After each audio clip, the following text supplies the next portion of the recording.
The PEPPOL project. I mentioned it a couple of times, and the PEPPOL project was not just about eInvoicing.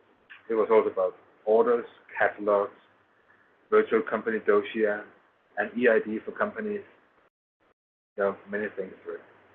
The PEPPOL project started in 2008 and was finalized in August 2012.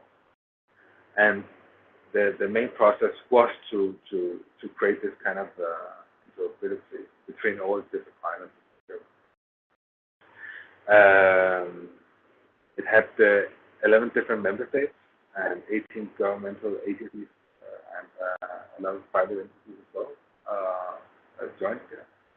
And it was partly funded by the European Commission.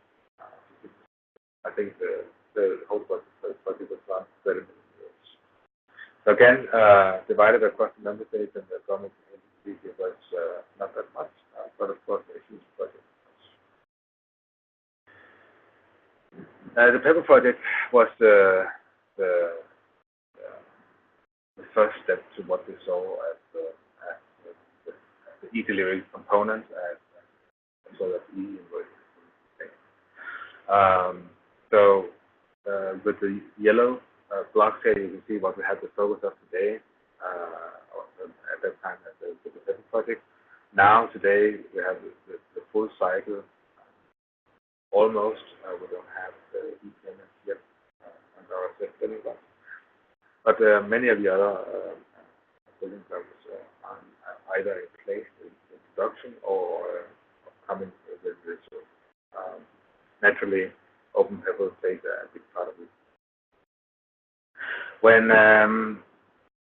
When PEPPOL project ended in August 2012, 4 countries established PEPPOL. PEPPOL, you can go into PEPPOL.eu. PEPPOL is a non-profit organization, and it basically handles many of the things, both from a guidance perspective, the service providers, the users, but also the legislation, the transport infrastructure agreement, the SLA. You will be able to go into the PEPPOL website where you will find some of these goals here. It's a membership-based organization that you can sign up to, and you can find a lot of help. There's some community pages there. But there's also a long list of certified PEPPOL access providers. So if you track it back, you can say that the initial steps in the Nordic countries led to the PEPPOL project, which led to PEPPOL.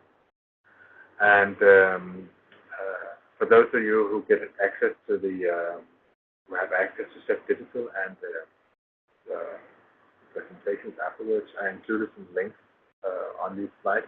So when you click the different pictures, you will get access directly into the PEPPOL web page. Otherwise, you will also be able to see the list there. But here you will find all the PEPPOL access point providers. I think close to 200 now. So there are many service providers out there offering services